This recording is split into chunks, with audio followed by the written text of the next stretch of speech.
Welcome to Build. I'm your host, Ricky Kimler. Our next guests are the directors and star of the upcoming comedy Drunk Bus, which is the story of a boy, a breakup, a college, a bus, and a hilarious face-tattooed Samoan. Please welcome star Charlie Tahan and directors John Carlucci and Brandon LaGanke. Guys, thanks so much for being here. I know, right? We gotta clap, do something here.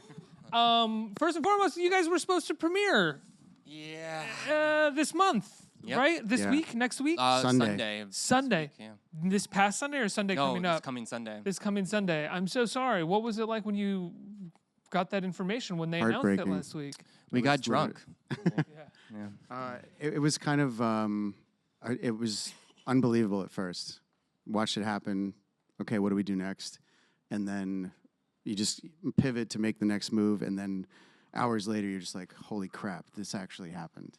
And what do we do? And it's just, it was kind of cool though, because I think quickly the film community from South by banded together, started tweeting at each other, what are you guys doing? And it sort of created a solidarity, which was kind of cool. So yeah, just like we share the pain with everybody else that was, so excited to be down there and premiere and show their films to the world. And now it's like, everyone's kind of robbed in a sense, but we have to, what we have to do now is just, like we've been talking about a lot, is, you can find an opportunity in this and move forward. And we have a lot of things that we're still going to do. And, we're going to move forward. And I think everyone's in the same spot, and we're all going to figure it out. And there's nothing, it's what are we going to do? It's a pandemic. Yeah. Right. It's ridiculous. A pandemic stopped our premiere. It's like, if anything, we're going to stop it. It's one of those horrible moments where if you are a member of the South by community, if you had a movie premiere in there, or you're a band playing there of some kind, it is devastating. But to talk about it sometimes with people who are not a part of that community or know nothing about it feels like almost narcissistic in a way. But it's like, that's not actually, it isn't actually narcissistic. This probably took 2 or 3 years to get made. It's a huge chunk of your life. And this 5 years. And this was going to be the big premiere where family, friends, strangers were going to get to see it for the first time. And the pandemic robbed you of that. We actually bought 420 hazmat suits for the audience, and now they're just like in boxes. No, we didn't do that. We did buy, but we did not stand by that joke. I don't like that joke at all. But we did make soap. Midway through that sentence, you're going, no. Yeah, John. But we did make soap for the audience, and we were gonna pass it out, and we were excited about that, and we didn't get to do that. But maybe the next one we're gonna give it out. Maybe on the street. I don't know. People need soap. Everyone. Does the soap say "Drunk Bus" on it? Oh, nice. Good work. Yeah. Let's talk about Drunk Bus. 5 years to put this together. I know it's a story by the two of you, and then you found a screenwriter to work with to write it, and the two of you directed it. So how did that whole thing start? Is it based on something personal, slightly autobiographical? Were you a bus driver? Yeah, for sure. I went to Kent State University in Ohio, which is where this story is based, and I drove the Drunk Bus, which was this route way before Uber, which is now, it's actually a obsolete route because of Uber. But I would drive kids from the campus to downtown so they didn't drink and drive. And I came back. I moved to New York after college, and we started working together. And I pitched the idea to him, and I just always thought it was a really interesting, contained story. That would be. We started talking about what's next. We definitely want to make a movie. We're going to do a horror movie. Started thinking of ideas there, and then we started talking about, a coming-of-age comedy or some kind of we're huge fans of John Hughes, so we were thinking something in that realm. And then he would always tell stories about, dude, one time on the Drunk Bus, this happened, or somebody fell out the window or threw up or something. And it was just we're all puked and pooped at the same time. Yeah, that actually happened. It actually happened. And it was called the Campus Loop, and we changed the name to Campus Poop after that. It's fitting. But yeah, and then another huge part of this was our co-star, which is he's sitting right over there. If you can get a close-up of Pineapple. There's a delay. There's a delay. There we go. There's Pineapple. Who couldn't be here because he's from Austin, actually. He lives in Austin. Yeah, give him a microphone, Charlie. But when we were casting, Charlie bailed. when we were casting for the film, we wrote this film for Pineapple, who has facial tattoos. He's a very large Samoan dude, and we were like, how do we cast for this role? So we casted the real guy. He was my security guard. Has he never been in anything before? Not. He was in some small roles. Yeah, he's been like familiar to me. walk-on extra stuff, but like you'd see him in the background of like one or two things. Oh wow! But this is the first time he's ever like been on camera speaking, especially with something this meaty. Yeah, he had 300 lines of dialogue, so it was a challenge for him and for us. But he's amazing. Yeah, he's so good. Yeah, and you also cast one of my favorite alt comics from back in the day, Dave Hill. Oh yeah. Who's playing a Devo. Ted. Devo Ted. Dave's Devo amazing. Ted. Yeah, where did you find him? How did you cast him? So our writer is a really big fan. Chris Molinaro, the guy who wrote the screenplay, he's a really big fan of Dave Hill. And I don't we're remember. not, right? Yeah, we don't like him. Yeah, yeah, he's a hack. He pushed him on us. We didn't want to. His whole death metal thing, it's so played out. It's so lame. Just kidding, Dave. We love you very much. Yeah, I don't remember if he was like, we need to cast Dave Hill, or if we'd already known about him.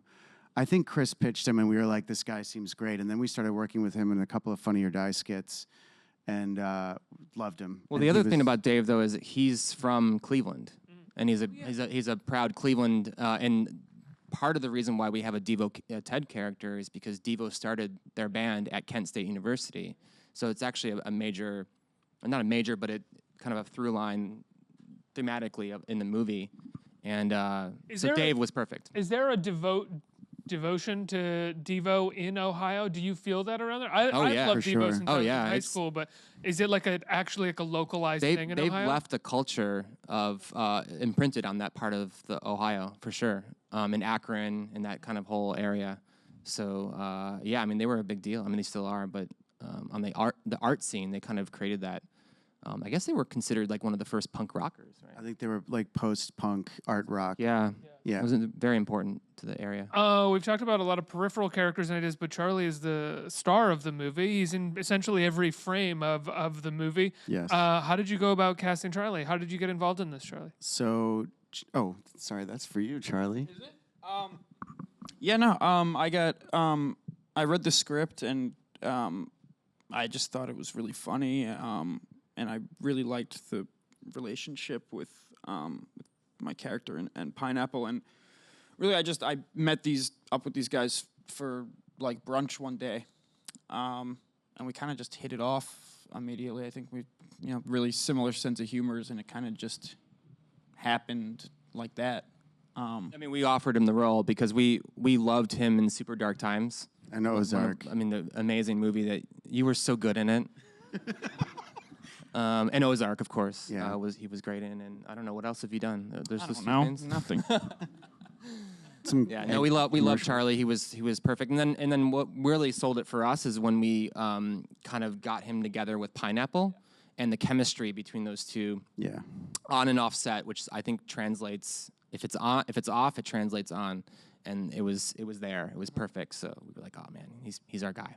What is it like playing the straight man in a movie filled with sort of like all the peripheral characters are the ones that are sort of over the top and crazy, but you are the sort of morose, sad guy who is figuring stuff out.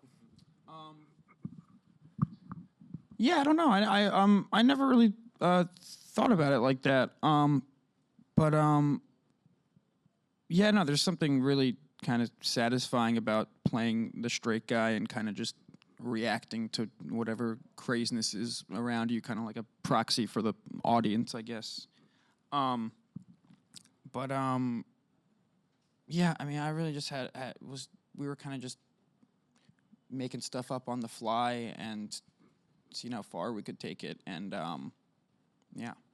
There's That another. makes any sense? That probably made no sense. No, it was Well, good. I It was think- good. It was all right. I mean, to add to that, Answered though, whatever They're question. going to have the subtitles that explain what you're saying on the bottom. So it's. but to It's add fine. to what your question and what you were saying is playing it straight and everyone around him, there was a ridiculous setting. That's also why we wanted to cast Charlie. Is he hasn't done a lot of comedies, I don't think. Right. And I think that's why we wanted and we shot it that that was way one of too. the main reasons I wanted to do this too. It was just different from anything I'd ever done, and it's my first like real lead. and yeah, I'm a huge comedy fan, and That was one of the great things about meeting him was we didn't know anything, just from what we've seen on film, obviously, but he's a really funny dude. And that was like one of the things that, I'm sorry. That was one of the things that drew us in. You're very physical comedy. He's got great like, physical comedy. Like he expresses really well. It's true. I'm praising you. sure, thanks, guys. Yeah, no, surprisingly, he got, I mean, it's not a broad comedy. It's got very specific humor. It's got some specific jokes, and he got all of it. And that was kind of the thing we always wanted with our lead, was that someone who really gets this story and gets the character. And he did, and he enhanced it, and that was just, it was a great marriage, so. Were you guys able to shoot in and around Ohio? No, we shot. We wanted to initially, but I guess it was too expensive. I don't. Because the crew out there. Yeah, it was sort of it was tough to shoot there. But we because of our producer Eric Hollenbeck, who's sitting off stage here. He was from upstate New York, and really kind of turned us on to Rochester, New York, and tax credit purposes and all types. But it was also had the perfect kind of how do I say this, like drab, sort of beautifully drab look of Northeast. Well. Yeah, and there we shot on RIT, Rochester Institute of Technology, and it was all like we drove there, scouted. It was perfect. It was like, yeah, this is our spot, and it was all a great little town too. We'd scouted Ohio for like 3 years prior to this because we always knew someday this will launch and we need to have everything in place. And we had Ohio locked down pretty much between the school, the city, the bus company. How do you walk away from that when your producer tells you that this would actually be better? There was a little bit of give and take, and it was kind of like we were so locked to. I mean, we've been building this vision for close to 4 years at this point, and we were very specific about what we wanted, from like what style of bus to what the dorms looked like, the campus, what kind of snow we wanted, so there was a little bit of back and forth, but then it was finally like, all right, let's just do it. So, do you want to make the movie or not? So yeah, that's it started out as a concession, like so many things in independent film. They're always like concessions, and then it ended up being like a really smart choice. Yeah. Another cast member in the movie that I was excited to see is Sarah Mezzanotte. I don't know if that's Yeah, she was in one of my favorite Broadway plays a couple years ago, The Wolves. She's a phenomenal actress. Yeah, cool. She was great. Yeah, how did you guys go about casting her? She was recommended. Rebecca Dealey, our casting agent, turned us on to her, and she was amazing. Yeah. We were like, oh my God, that's her. It was pretty immediate. Yeah. Yeah, it's pretty immediate. And what was it like crafting the relationship that you had to craft with her? It's one where you are subjugated in a way, majority of the film. Yeah, I mean, I think they were looking at people. I think we didn't film much of the Amy stuff until a couple days or weeks in. Yeah. And I think we all just hit it off with Sarah immediately. Yeah, she was great. She was really great. I don't, we did talk about, me and her's relationship. But we didn't want to, make the character one-dimensional or anything like that. And yeah, she actually did a lot of research. I think this just popped into my head. There was one night when we were shooting the scene where you leave her at the bus stop, and she had actually put a tampon in her purse, thinking that, because without knowing the context of the story, there's a reason why they meet up. And it was something, it was going to be a bait and switch. And she was thinking that far down the road, like in terms of her character, that whatever she was offering, she was going to then use this as an excuse why this is not going to happen. Also, I think you would never know that. Another thing that helped a lot. I think I forgot we took because I have a whole Polaroid. My character has a Polaroid wall in his room. We went out and we took a couple walks one night. Oh yeah, with that's me right. and Sarah, and kind of before we started shooting, just took Polaroids together, like from the past, when we were together. So that building the world. Yeah, we were trying to build the world. That was the That's the night that Poop Travis was born. Yeah, and that's another thing is like she's such a sweet person, and that was a criteria for all of our cast is like, are they going to be fun to work with? Because like, we really believe like that will translate, to screen. Yeah, we had a great family on this, but from cast to crew, it was just it was an awesome unit that we had. We also had us Jay DeVore, who plays Todd. He was a I'm blanking. What is it called when you're in the Douchebag.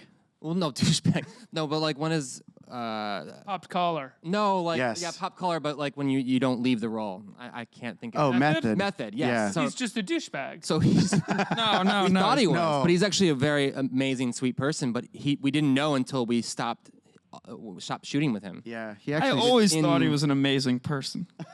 Well, Sorry, Jay. No, he was great. He was even helping when we finished. We shot him out, and he stuck around to help PA and move stuff. And yeah, he's a really sweet dude. He's so good. I think he ruined all of my scenes that I was. we have a with him. gag reel. Yeah, I know. of him and you, 'cause I he can't even. That's look at right. That, kid. That It was the one too funny. time that he lost it was. Yeah. Sorry. Yeah. And, properly. there's a big cameo as well in the movie. Can we talk about that or the? No. We have Really? to ask our. Is that a no? No, no. Oh, No, wow. but No, you have to go see the movie. Go see the movie. we'll just say he's Awesome. The he's greatest awesome, person and in the world? he's the one greatest of our, person yeah, in the world. I don't know what we can say. He's awesome. Yeah. Go see the movie, and you'll find out who it is. Yeah. Okay, on that note, go see Drunk Bus when it premieres, right? Yeah. When this happens. Guys, thank you so much for being here. It's been a pleasure talking to I you. have pins for you. Oh, you wanna give These me a are pen? I'll Drunk take a Bus pen. pins. Yeah. Oh, thank you. That's so nice. Thanks, guys. Yeah. Yeah, thank you. Thanks. Thank you so much.